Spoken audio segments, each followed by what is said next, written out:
क्या सलमान खान के घर गैलेक्सी पर गोलीबारी के मामले में गैंगस्टर लॉरेंस बिश्नोई को पूछताछ के लिए मुंबई लाया जाना मुमकिन है?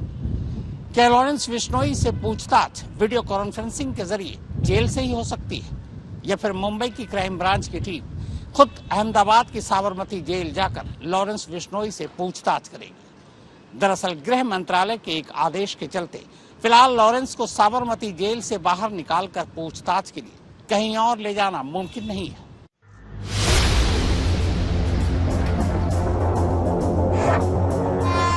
ये तस्वीरें हैं गुजरात के तापी नदी की।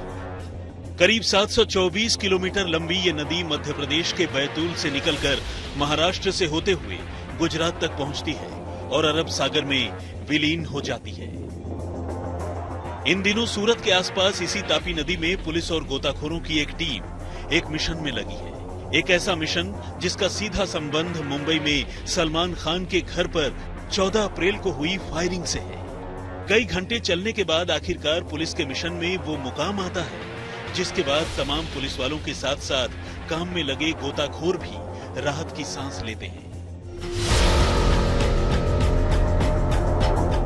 जी हां, सलमान के घर गोली चलाने वाले शूटरों की निशानदेही पर तापी नदी में इसी जगह से गोताखोर आखिरकार वो गन बरामद कर लेते हैं जिससे सलमान के घर पर फायरिंग की गई थी। करीब 900 किलोमीटर तक शूटरों का पीछा करने के बाद जब मुंबई पुलिस ने कच्छ पुलिस की मदद से उन्हें गुजरात के ही नखत्राना से गिरफ्तार किया, तो पूछताछ के दौरान शूटरों ने फायरिंग में इस्तेमाल किए गए गन को इसी नदी में निपटाने की बात कही। तापी नदी के गहरे पानी से पिस्टल जैसी किसी छोटी चीज को ढूंढ निकालना एक मुश्किल काम तो था, लेकिन इस केस की जांच के लिए और शूटरों के खिलाफ मजबूत सबूत के लिए इस गन को ढूंढना भी बहुत जरूरी था।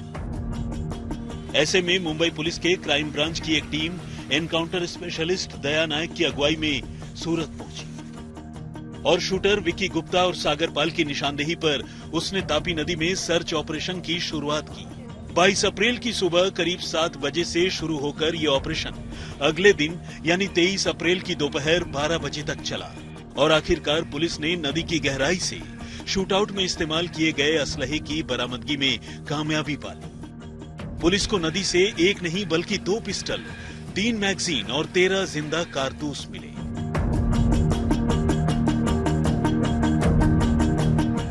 इस तलाशी अभियान के दौरान पुलिस को 22 की शाम को ही नदी से एक पिस्टल और कुछ कारतूस मिल चुके थे, जबकि दूसरे दिन यानी 23 को उसी जगह से दूसरी पिस्टल, मैगजीन और कुछ जिंदा कारतूस और मिले।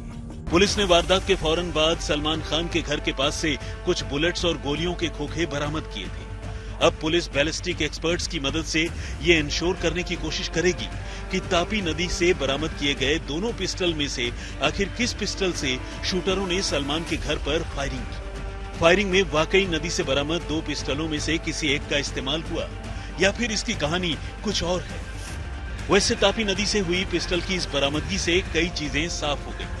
चूंकि ये असलहे तापी नदी के ऊपर से गुजरते रेलवे पुल के नीचे पानी में पड़े हुए मिले, ये बात तकरीबन कंफर्म है कि मुंबई से गुजरात भागने के दौरान इन शूटरों ने चलती ट्रेन से ही अपने हथियारों को पानी में फेंक दिया था ताकि वो किसी के हाथ न लग सके। दूसरा ये कि शूटरों को इस काम के लिए एक नहीं बल्कि 2-2 पिस्टल दिए गए। पहले इन शूटर्स ने पिस्टल को लेकर पुलिस को झूठी कहानी सुनाई। शूटरों ने पहले गुजरात की कच्छ पुलिस को ये बताया था कि उन्हें मुंबई के ही बांद्रा में किसी गुमनाम शख्स ने सलमान के घर पर फायरिंग के लिए वारदात से कुछ ही देर पहले एक पिस्टल दिया था, लेकिन बाद में मुंबई क्राइम ब्रांच की पूछताछ में दोनों ने पिस्टल पनवेल में डिलीवर किए जाने की बात कही और बताया कि उन्हें इस काम के लिए एक नहीं बल्कि 2-2 पिस्टल मिले थे, लेकिन उन्हें ये पिस्टल किस शख्स ने दिए थे ये अब तक साफ नहीं है।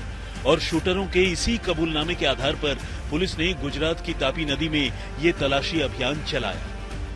सलमान खान के घर पे जिस हथियार से हमला किया गया था उस हथियार को मुंबई क्राइम ब्रांच ने जब्त कर लिया है। सूरत के तापी नदी में उस हथियार को सागर पाल और विक्की गुप्ता ने हमला करने के बाद फेंक दिया था, जिसको 2 दिन की तलाश के बाद मुंबई क्राइम ब्रांच ने जब्त कर लिया। मुंबई क्राइम ब्रांच ने 2 पिस्टल्स के साथ 4 मैगजीन और 17 गोलियां भी बरामद की हैं। अब इन्हें फॉरेंसिक जांच के लिए भेजा जाएगा और फॉरेंसिक एक्सपर्ट्स की राय ली जाएगी। इसके साथ ही मुंबई क्राइम ब्रांच जिन लोगों ने सलमान खान के घर पे हमलावर करने वालों को लोकल सपोर्ट मुहैया कराया था, उनकी भी तलाश कर रही है। अब बात शूटआउट केस के मास्टरमाइंड लॉरेंस बिश्नोई और उसके जुर्म के तिलिस्म की। फिलहाल पुलिस ने इस मामले में गैंगस्टर लॉरेंस बिश्नोई का नाम साजिशकर्ता यानी कॉन्स्पिरेटर के तौर पर मुकदमे में शामिल किया है, जबकि लॉरेंस के अमेरिका में छुपे भाई अनमोल बिश्नोई को पुलिस ने इस केस में नामजद किया है और उसे वांटेड करार दिया है। इसी के साथ मुंबई क्राइम ब्रांच अब लॉरेंस बिश्नोई को रिमांड पर लेने की तैयारी कर रही है, ताकि इस फायरिंग की वारदात से जुड़े तमाम सवालों के जवाब ढूंढे जा सके। लॉरेंस पिछले कई सालों से सलमान खान की हत्या करने की बात कहता रहा है। वो जोधपुर में एक फिल्म की शूटिंग के दौरान सलमान खान की ओर से कथित तौर पर किए गए काले हिरणों के शिकार की वारदात के बाद से उसे धमकी दे रहा है। इसी कड़ी में जब 14 अप्रैल को सलमान के घर पर लॉरेंस गैंग से जुड़े 2 शूटरों ने फायरिंग की, तब सोशल मीडिया पर लॉरेंस के भाई अनमोल बिश्नोई ने इस वारदात की जिम्मेदारी ली। बाद में शूटरों से हुई पूछताछ में भी दोनों ने लॉरेंस गैंग से ही इस काम के लिए सुपारी मिलने की बात कबूल की, जिसके बाद मुंबई क्राइम ब्रांच ने बिश्नोई बंधुओं को इस केस में आरोपी बनाया और अब वो लॉरेंस से पूछताछ की तैयारी कर रही है। क्राइम ब्रांच के सूत्रों की माने तो वो जल्द ही लॉरेंस से पूछताछ के लिए उसे रिमांड पर लेने के लिए कोर्ट में अर्जी दाखिल करेगी। लॉरेंस बिश्नोई फिलहाल गुजरात की साबरमती जेल में बंद है। गुजरात के एंटी टेररिस्ट स्क्वाड ने लॉरेंस बिश्नोई को ड्रग तस्करी के एक मामले में साल 2022 में नामजद किया था, जब 14 सितंबर को कच्छ में एक पाकिस्तानी जहाज को भारी मात्रा में ड्रग्स की खेप के साथ पकड़ा गया।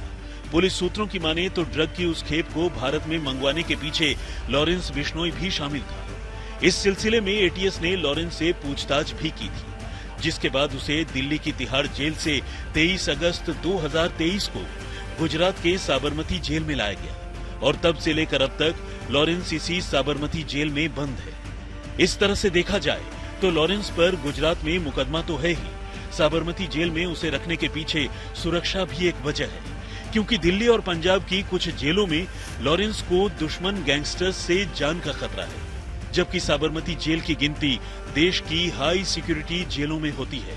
शूटआउट में मारे जाने से पहले यूपी का माफिया अतीक अहमद भी इसी जेल में बंद था। हालांकि मुंबई क्राइम ब्रांच अब बेशक सलमान के घर हुए शूटआउट के मामले में लॉरेंस को रिमांड पर लेना चाहती हो, लेकिन केंद्रीय गृह मंत्रालय ने लॉरेंस पर पिछले साल अगस्त के महीने में एक ऐसी धारा लगाई जिसके बाद उसे 1 साल के लिए रिमांड पर या प्रोडक्शन वारंट पर लेने की इजाजत नहीं है। असल में 30 अगस्त 2023 को गृह मंत्रालय ने लॉरेंस पर सीआरपीसी की धारा 267(1) लागू की, जिसका मतलब उसे साबरमती जेल से बाहर निकलने से रोकना है। यही वजह है कि अब अगले आदेश तक उसकी अलग अलग अदालतों में पेशी भी फिजिकली नहीं बल्कि वीडियो कॉन्फ्रेंसिंग के जरिए ही होगी और हो रही है। लेकिन लॉरेंस की जिंदगी भले दुश्मन गैंगस्टरों की वजह से खतरे में हो, जेल में बंद लॉरेंस का टशन कम नहीं हो रहा। वो लगातार जेल में बैठे लोगों से फोन पर बात कर रहा है, उन्हें धमका रहा है और तो और जेल में बैठे बैठे ही वो इंटरव्यू तक दे चुका है। साबरमती जेल में रहने के दौरान वहां से उसने दिल्ली के 2 बिजनेसमैन को फोन कर 2-2 करोड़ रुपए की रंगदारी मांगी थी। जेल से किए गए लॉरेंस के इस कॉल को बिजनेसमैन ने रिकॉर्ड भी कर लिया था, जिसमें लॉरेंस ये कहते सुना गया कि जिस रोज वो या उनके परिवार के लोग उसके हत्थे चढ़ गए वो उन्हें कच्चा चबा जाएगा। यहाँ तक की धमकी देते हुए लॉरेंस ने इन बिजनेसमैन को ये भी कह दिया कि वो चाहे तो उसकी ये आवाज रिकॉर्ड कर ले, उन्हें केस करने में आसानी होगी। इस मामले में दिल्ली पुलिस की स्पेशल सेल लॉरेंस बिश्नोई का वॉइस सैंपल लेना चाहती है, लेकिन फिलहाल वो संभव नहीं हुआ। फिलहाल लॉरेंस बिश्नोई पर 50 से ज्यादा आपराधिक मामले हैं, जिनमें कत्ल से लेकर कत्ल की कोशिश, रंगदारी, फिरौती, लूटपाट और दूसरे जुर्म के मामले शामिल हैं। अब मुंबई में सलमान के घर पर हुई फायरिंग में लॉरेंस का नाम सामने आया। ऐसे में अब एक बार फिर लॉरेंस की जेल बदलने की आशंका पैदा हो गई। सूरत से संजय सिंह राठौर के साथ, मुंबई से दिव्येश सिंह के साथ दीपेश त्रिपाठी, आज तक।